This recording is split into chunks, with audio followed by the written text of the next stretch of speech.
Hello, it's Denise from Women Beyond a Certain Age. We have a very special guest today. I'm excited. I don't know Linda, but I received Linda's cookbook and I read it from cover to cover, and I was lucky enough that she has consented to come be a guest today. So, our guest today is Linda Skeens. Her book is Blue Ribbon Kitchen Recipes and Tips from America's Favorite County Fair Champion. Hello, Linda. Hey, how are you? I'm wonderful. Now, saying that you're county fair champion is a total understatement because if people, I can talk about an understatement. If people don't know who you are, I could tell them just a little bit. Last summer at the Virginia Kentucky State Fair, you won 42 in 42 categories, like 7 best in show and 25 blue ribbons. Is that correct? I'm Yes. It's amazing. And apparently your cookies took first, second, and third place. Now that's just kind of greedy, Linda. I'm going to be honest with you. Sorry. I know it. I mean, you have a face, but you're competitive in your book. I believe you. Oh. I think your book, and I know that you'll tell us a little bit about it, and your Appalachia, I love that you call on because you were you raised in Kentucky? Were you raised in Virginia? In Virginia, a little town called Dane, Virginia, coal mining town. My dad was a coal miner. And your husband, I saw one of your TV clips. Your husband also worked as a coal miner. He did. So you're a homegrown gal. That's right. I'm a country girl. You're a country girl. Yeah. Now, this is what I want to know. We're going to talk more about your award-winning recipes, and several of them, they just sound delicious to me. But answer me this. Who taught you to cook? Well, I learned a little bit from my mom, but I got married at a very young age, and I didn't cook a lot. I wasn't interested in it. Sure. My mother-in-law taught me some, but a lot of it I just picked up on my own or out of books, magazines, friends. Survival. You just cooked for survival and to feed your family. Exactly. Yep. When you get married and all of a sudden you have a family, I think that's very motivating to learn how to cook and good food people want to enjoy. Yes. I want to say that. The reason I loved your cookbook, and I hope this sounds like a compliment because it's meant to be. I don't know if you remember Sunset Magazine, but I'm from California, born and raised here my entire life. Sunset Magazine had truly delicious, honest, tasting food. Recipes today have evolved into so much stuff. Do you know what I mean? Yes, I do. You can't cook most of them. And I mean, I was, Linda, a food stylist for 40 years. So I know, so you know, because you had a food stylist that helped you with your book for the photographs, you learn a lot about food because we see so many different recipes. Mm-hmm. But sometimes I read not all the time, but I read a lot of cookbooks or recipes and I'm not interested because I'm not even, I can't paste it in my mouth. And also I'm not going to go harvest seaweed. Mm-hmm. Well, that's the way I feel, and when I first started cooking, I tried to learn watching cooking shows. I couldn't even find the ingredients in places, and I thought, I don't want that. I want something simple, easy. All of my recipes, anybody could make them, and you can go to the local store and find what you need for them. And isn't that really, especially if you're a family, that's what we're looking for. Do you know what I mean? I always say, people, when I still cook, I cook for my husband and myself almost every night for dinner. But Linda, I only want it to take up to 30 minutes. Do you know what I mean? I want to brown that hamburger, throw an onion in there, make some chili, or cook a lamb chop. I want it to be fast and delicious. That's right. Me too. Now, how did you decide to enter contests? Well, years ago, when it was in '84, I think, when we first moved to Castlewood from another county, my son was putting a model car together to enter in the county fair, Russell County Fair, and I had him ordered some pillowcases, and he talked me into entering them, and I told him I wouldn't win, but he wanted me to try, and I did win. So I got hooked on it, and I've been doing it ever since. That's phenomenal. That's what. Now you still do crafts also, don't you? Oh, I've got crafts ready to put in there this Sunday. I've got canned stuff, and I'm baking stuff this week to put in there. You're busy. Yeah, I'm busy. You're busy. Now, when I, as I said, I watched some of the clips. I saw you on the TV show. You did such a good job. It's not easy being a guest when there's like 5 hosts. I know. I was nervous. It's a lot. Not to mention that 11, 20 billion people were watching you, but I loved it. I also loved your segment on the Kelly Clarkson show. That was, and the young women that took over my company when I retired, they worked the Kelly Clarkson show, and it was here in LA. So we know that show, and she's charming, and you were wonderful on that show. Well, thank you. Oh no, it was very natural. That's it, authentic and natural, and they sure loved your food. I will say this: how did you feel? So we should tell people. So you won all these awards at this last one in 2022, and TikTok people picked it up. Is that it? Is it you became a viral sensation because people started looking for you? Yeah, I never did Facebook, a cell phone, a computer, and usually they would put a little ad in the newspaper telling the winners. Well, it went on Facebook, and that's what started off. Oh, I love it. I think that's absolutely fantastic. Cindy and I, we worked with Betty White, if you remember who Betty White was. Oh, yes. Well, and then they had same thing. A similar thing is that she didn't have any she didn't do any of that. She had the same assistant for years, but she didn't do Facebook or TikTok or any of that. And the same thing happened to her. You know, they made a campaign, and she ended up as hosting SNL, Saturday Night Live. So maybe that's what's happened to you. Maybe we're going to have to do a campaign. I'll start it. I don't know. Who knows? I'll start it. Please do. I think you would add to that show, Linda, and you maybe teach a couple of those kids some manners. Anyway, I'm thrilled for you. And so one of the recipes I loved is your taco soup. Was it taco soup? They all look good. And then your peanut butter fudge, another classic. Yeah. And how did you? So I understand. I have to tell you, once when I've written a few cookbooks, Linda. So I've gone to the LA County Fair. Now, mostly the LA County Fair, there were certainly some cakes and pies. Not, I don't think as extensive as it used to be. You know what I mean? To me, it's become a lost art, which is why I think it's so fabulous that it is. Mm-hmm. Yeah, you know, it is. Canning in California, I think, has become, I mean, some people certainly, I have friends that make their own jam and stuff, but I think because we've had so much fresh produce here that's why it hasn't, they didn't have to. That's what I'm trying to say. It's because we had so much fresh produce. Now, when you started canning, that's a long tradition in Appalachia, isn't it? I mean, it is. And that's because of the weather. My mother used to can 200 cans of quarts of stuff at least every summer because she had 7 kids to feed, and they grew everything. And you couldn't run to the store like every day and get whatever you wanted. She had to prepare to eat for winter, and so she did that stuff, and we lived on it. Yeah. Wow, that's phenomenal. But so in the history of Appalachia, I'm reading this part, Linda. I was born and raised in California my whole life. I've been to Kentucky.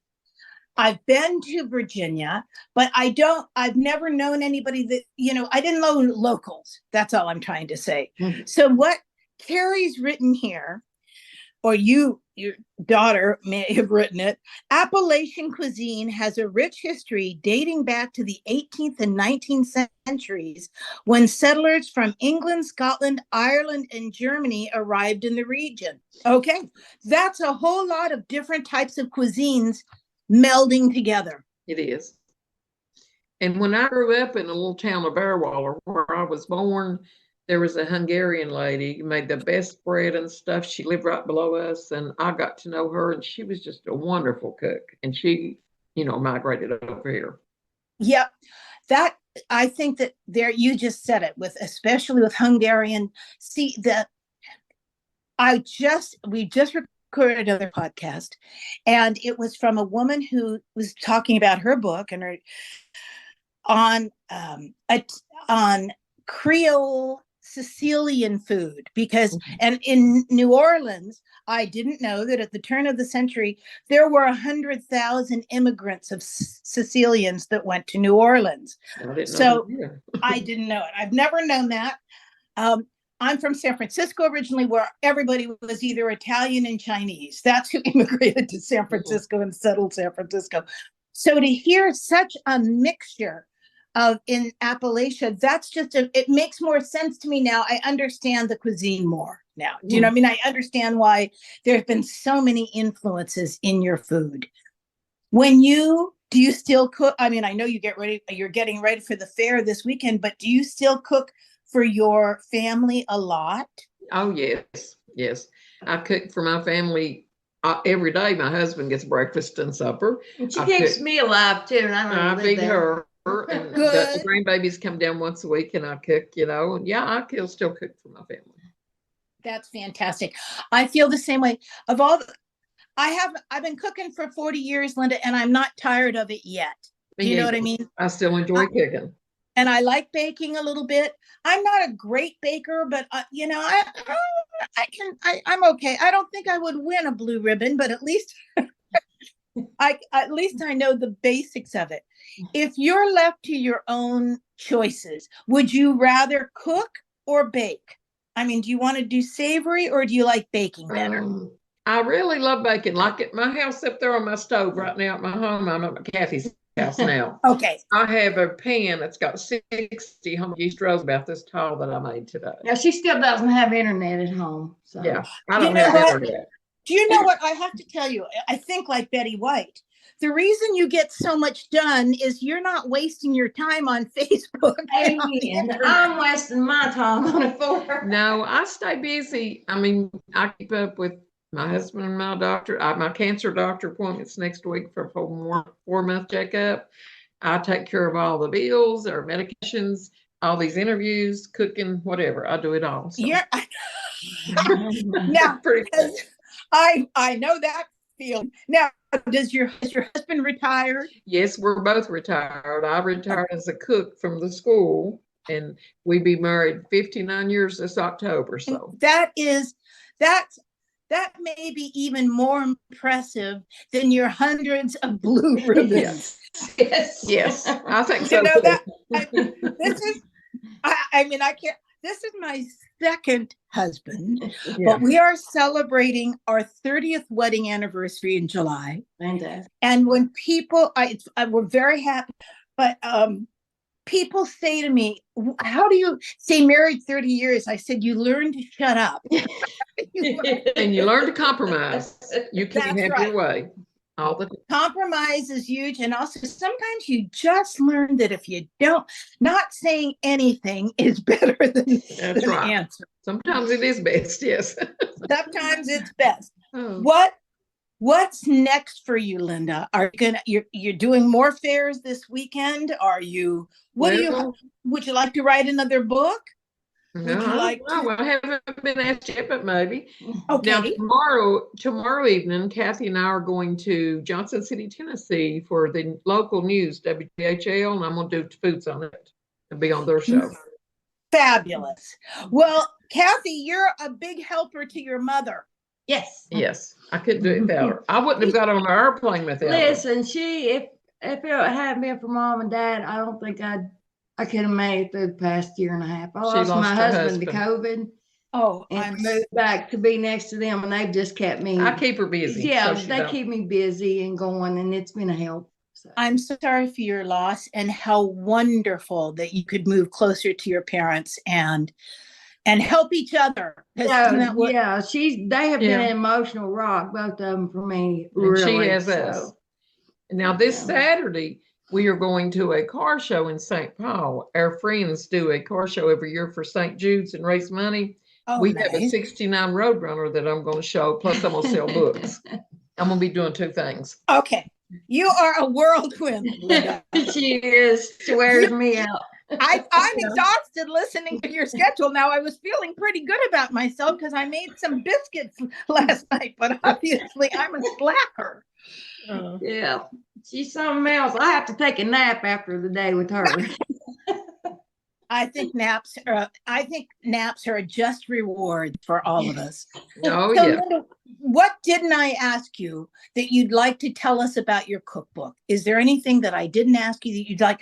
I know you wrote in the acknowledgments that it was a lifelong dream. So I think that's pretty special.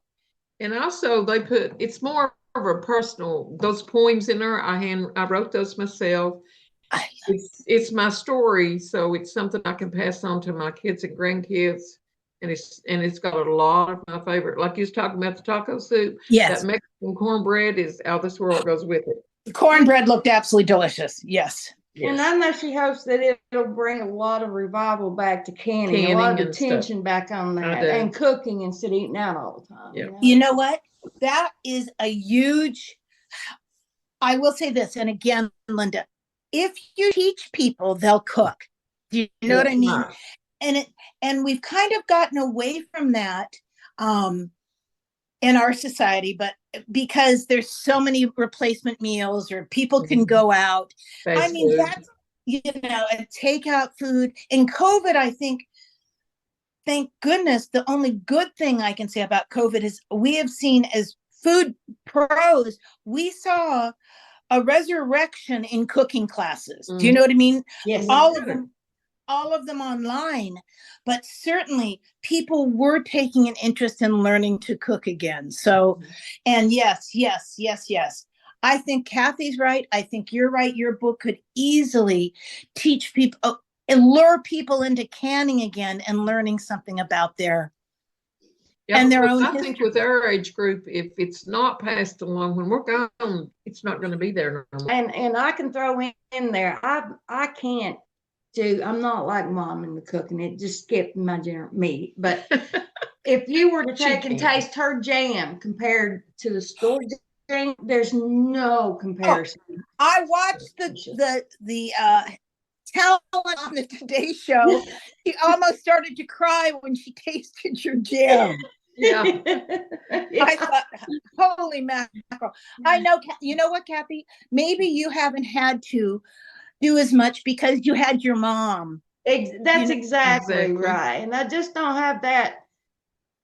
The feel for it? Yeah, like she does. My husband always said I was a good cook, but I think Mom's a great cook. I think there's a difference between that. And I'm good. I'm adequate.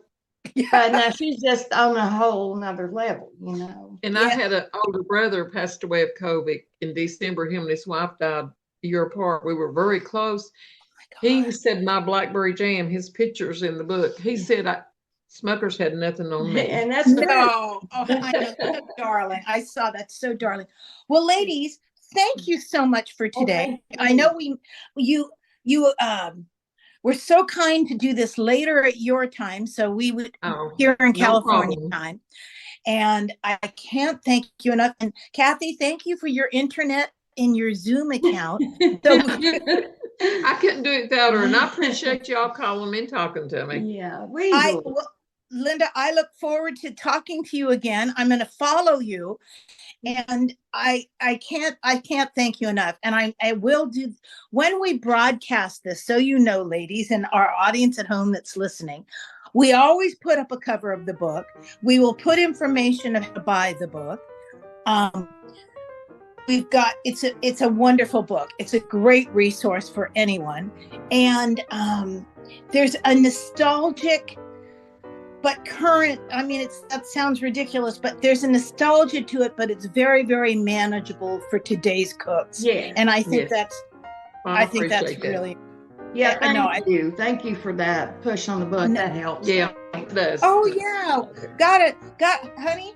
Is authors always say you write the book and then you got to sell the book. That's right, honey. Well, I'm glad you like it, and I appreciate your time talking to me. Oh, thank you. If anyone wants to reach out to us, you reach out at womenbeyond@icloud.com.